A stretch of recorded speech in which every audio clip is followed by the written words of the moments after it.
সরকার জানে না, মিথ্যা করে এসে বলে যাচ্ছে গুলি করেছে, এ করেছে। সরকার যদি আমাদের প্রমাণ দিতে পারে তাহলে মানে সরকারের হাতের জুতো আমরা খাবো, আর না প্রমাণ দিতে পারলে সরকারের জুতো আমরা মারবো, মহিলারা মারবো আমরা। সরকারের যদি আমি সামনে পাই তো আমি সরকারের ঝাঁটা আমি মারবো, দাঁড়াবো, আমরা মেয়েরা দাঁড়াবো রুখে। মানে ওরা যে মারধর করছে, এরকম ভাবে আমাদের এত চাপ রাখছে, তার জন্য আমরা রুখে দাঁড়াতে চাই। একবার বলেছি আমাদের এই অকট ভাষায় গালাগালি গুলো করেছে, এসব গুলো তো আমাদের জানা নেই, ঠিক আছে। আমাদের এইসব মা তুলে গালাগালি গুলো করবে কিসের জন্য, এর জন্য প্রতিবাদ আমাদের চাই। খয়রুল করেছে আমাদের গালাগালি। আমাদের এই পাকাপোল হাট বা হাটে না উঠলে আমাদের খাওয়া হবে না। এই পাকাপোল হাটে গেলে মানে আমাদের স্বামীদের দেখে নেবে বলেছে, তার জন্য তো একটা প্রতিবাদ চাই আমাদের। কিসের জন্য আমাদের স্বামীদের উপরে হামলা হবে? আমরা আইএসএফ করি বলে তাই। আইএসএফ সবার জন্য, পার্টি আর্টি সবার জন্য আছে, এত তো কোনো আইএসএফ এর কোনো কথা নেই। এটা রক্তদানের জন্য হচ্ছে, রক্তদান শিবিরের জন্য।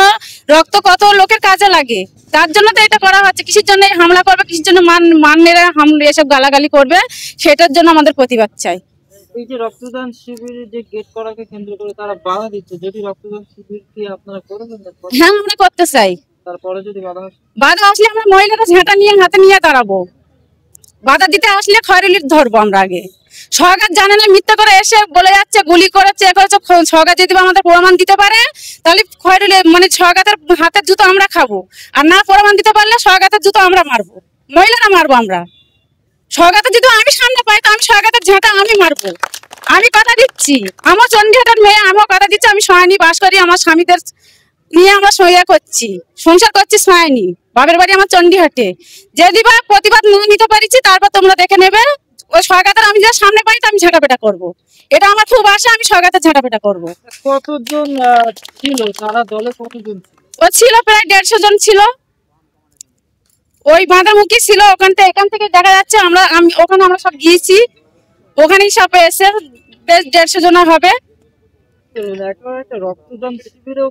হ্যাঁ, রক্তদান শিবিরে এতে বাধা দিচ্ছে। তাহলে সামনের বছর 26-এ তাহলে কি করবে ওরা? তাহলে আমরা মেয়েরা কেন রুখে দাঁড়াবো না? আমাদের অধিকার আছে রুখে দাঁড়ানোর জন্য। আমরা দেশের নাগরিক হয়ে কিসের জন্য পিছপা হব? আমাদের তো অধিকার আছে, আমাদের সামাজিক একটা অধিকার আছে যে আমরা দেশে কি করে নাগরিক, আমরা কিভাবে বাস করব না করব, আমাদের একটা সামাজিক তো দিতে হবে। কিসের জন্য সরকার আসবে এসে ওই এক গ্রাম থেকে এক গ্রামে এসে কিসের জন্য লড়াই করবে? এর জন্য ওরা একটা প্রতিবাদ করতে চাই। আমরা মহিলারাই প্রতিবাদ করব। ও যদি সামনে আমাদের আসে ঝাঁটা নিয়ে আমরা মহিলারা যাব, কে যাবে না যাবে জানি না, আমি যাবো, এটাই আমার আশা। ওর ঝাঁটাপেটা করবই। জেসমিনা বিবি। হ্যাঁ, সবার জন্য।